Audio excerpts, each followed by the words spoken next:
जिनके मकान में पीपल या ऊमर, बरगद या अन्य कोई भी पौधा यानी वृक्ष तुम्हारे छत पर, तुम्हारे बगीचे में, रहवासी निवास के आसपास उग आता है और वो लंबा समय हो जाता है, डर और भय से परेशान होते हैं, उस स्थिति में आपको क्या करना चाहिए? देखिए, पहले तो हमारे सनातन धर्म में पीपल का बहुत बड़ा महत्व है। पीपल कोई साधारण वृक्ष नहीं है। पीपल के वृक्ष पर हमारे स्वयं भगवान विष्णु, स्वयं भगवान शिव और हमारे ब्रह्मा विष्णु महेश तीनों का वास पीपल पर विशेष रूप से होता है। साथ ही माता भगवती लक्ष्मी का भी वास पीपल पे होता है। यहां तक भी कहें, कई मंडल, सिद्ध मंडल, नाग मंडल, गंधर्व मंडल के सिद्ध देवता, पितर इत्यादि भी निवास पीपल पर करते हैं।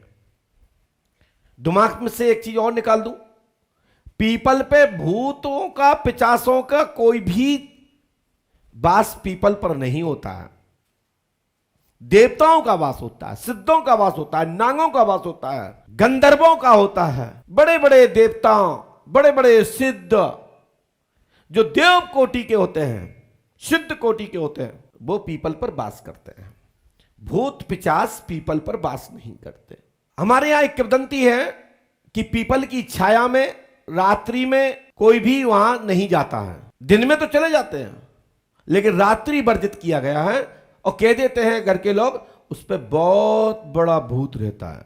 पीपल पर कोई भी भूत नहीं रहता है। लक्ष्मी जी का वास होने के कारण रात्रि में वर्जित किया गया। जैसे कि पति पत्नी के कमरे में रात्रि में अचानक कोई भी व्यक्ति प्रवेश नहीं करता, उसी प्रकार से पीपल के वृक्ष के नीचे रात्रि में नहीं जाना चाहिए। बहुत सारी हमारे यहां विद्वानों के मत हैं।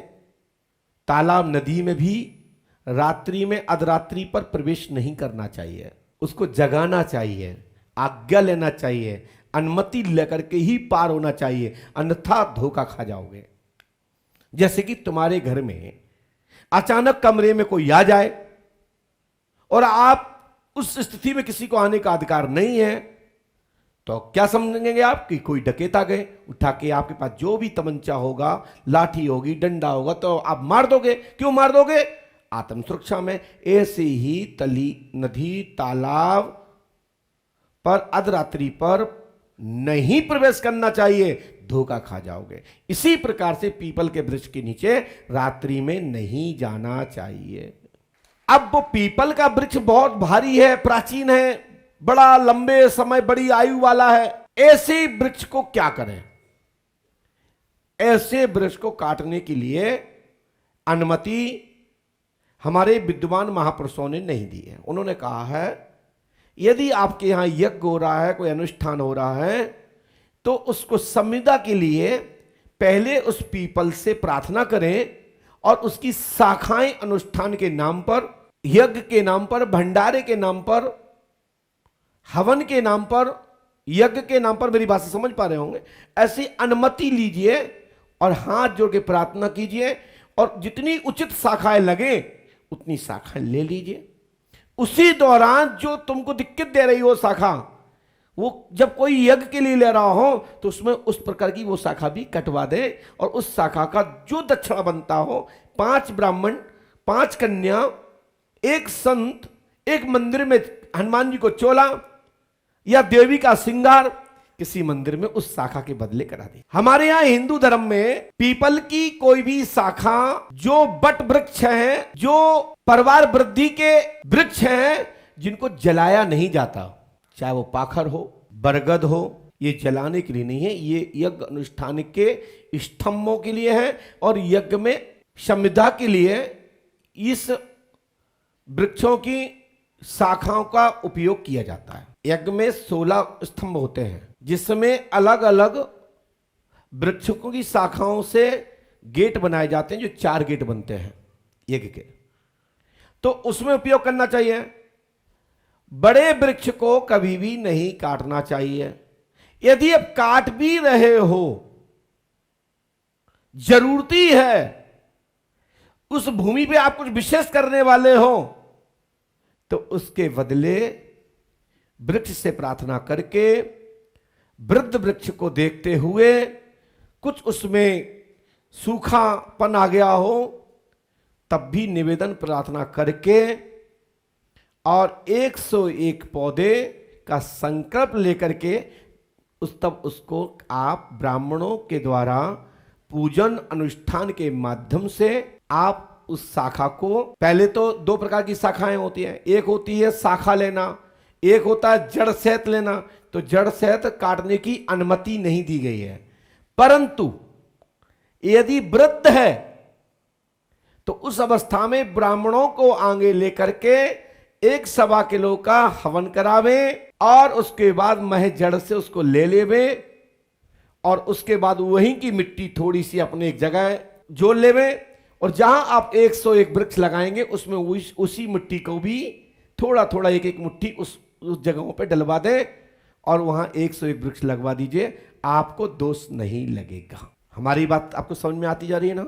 वृक्ष शनिवार को नहीं लगाना है, यह ध्यान रखना। शनिवार को यदि वृक्ष आप लगाओगे तो आप नुकसान में पड़ जाओगे। आपको सोमवार, मंगलवार, बुधवार, बृहस्पति और शुक्रवार तक लगा सकते हो, शनिवार को नहीं लगा सकते, क्योंकि शनिवार को विशेष रूप से लक्ष्मी का वास होता है। आप मेरी बात समझ पा रहे हो? और उसको पीपल को काटने के पहले एक टोटका जरूर करें।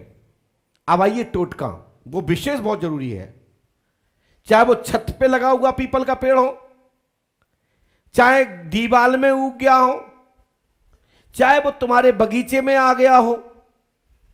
मेरी बात को समझना। तो क्या करना है?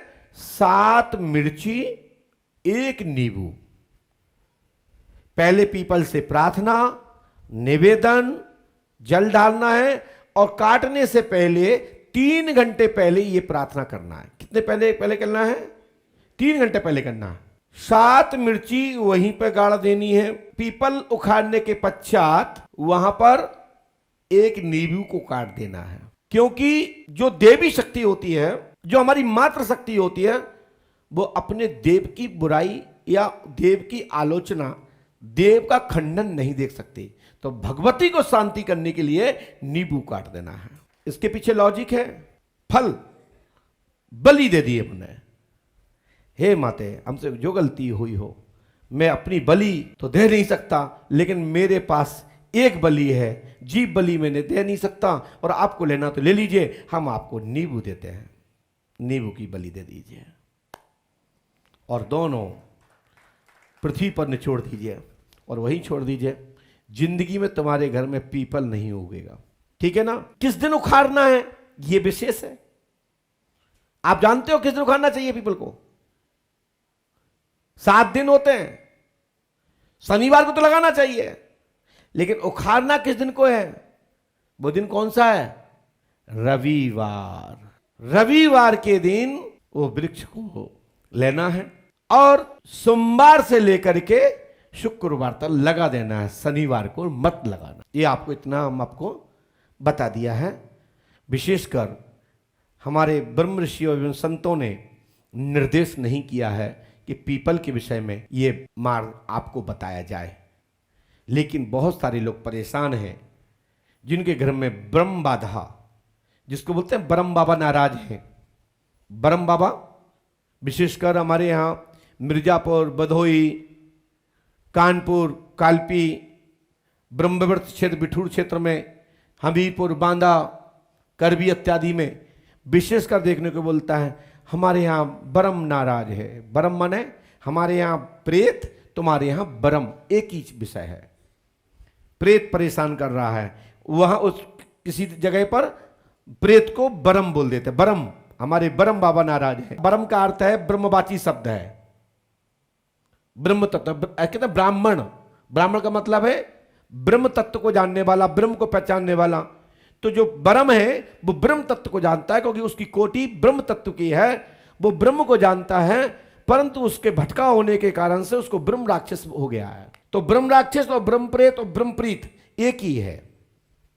बस जिनकी कोटि बिगड़ गई वो ब्रह्म राक्षस है, जिनकी कोटि सिद्ध है, पवित्र है, वो ब्रह्म है, उनको ब्रह्म प्रेत और प्रेत कहते हैं।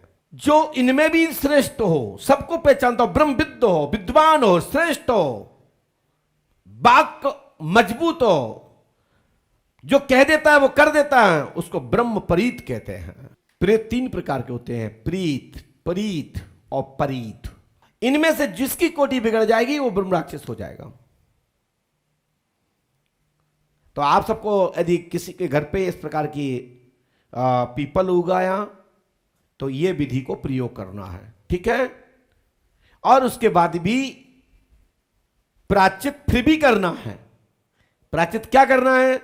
कम से कम 5 अतिथियों का भोजन की जो सामग्री लगती हो, किसी मंदिर दिवाले में किसी पंडा पुजारी या कोई संत महात्मा आपके नगर में किसी मत मंदिर में रहता हो तो 5 लोगों की दक्षिणा 5.25 किलो लाग यानी कि आटा, दाल, दलिया, शक्कर, गुड़ आदि आप देकर के, घृत देकर के प्रार्थना करिए, प्रायश्चित पूर्ण हो जाएगा और वो पीपल का दोष भी आपको नहीं लगेगा। हमने हर प्रकार से आपको सुरक्षित करने की विधि बताई। जिसके घर में पीपल लग जाता है ना, उसके घर में नेगेटिविटी प्रवेश हो जाती है, जिसके घर में दरिद्रता आने चालू हो जाती है, जिसके घर में अनेक प्रकार की अशुगुण होने लगते हैं, अनेक प्रकार की घटनाएं घटने लगती हैं, क्योंकि वो जो वृक्ष है, जो पीपल लगाया गया है, वो सुमने नहीं लगाया है, वो हमारे जीव जो हैं आकाश में जोड़ने वाले, वो खा के आते हैं और वहां पर वर्षा के माध्यम से भी कई बार हवा के माध्यम से वो बीज तुम्हारी छतों पे आ जाता है, उनके मल के माध्यम से भी आ जाता है और वो छोड़ देते हैं। इसलिए कई बार नीम और भी अन्य प्रकार के वृक्ष, लता पता इत्यादि उपज जाती हैं, अनेक प्रकार का घास हो जाता है। तो वो कैसे आता है? वो इसी प्रकार से आता है, किसी ना किसी प्रकार से आ जाता है। तो उस अवस्था में ऐसे वृक्षों के लिए ये हमने आपको उपाय बताया है। किसी मठ, किसी मंदिर, किसी पार्क में, ये सार्वजनिक स्थल पर, धार्मिक स्थान पर यदि कोई बड़ा वृक्ष है तो कृपया उसको नहीं काटना है।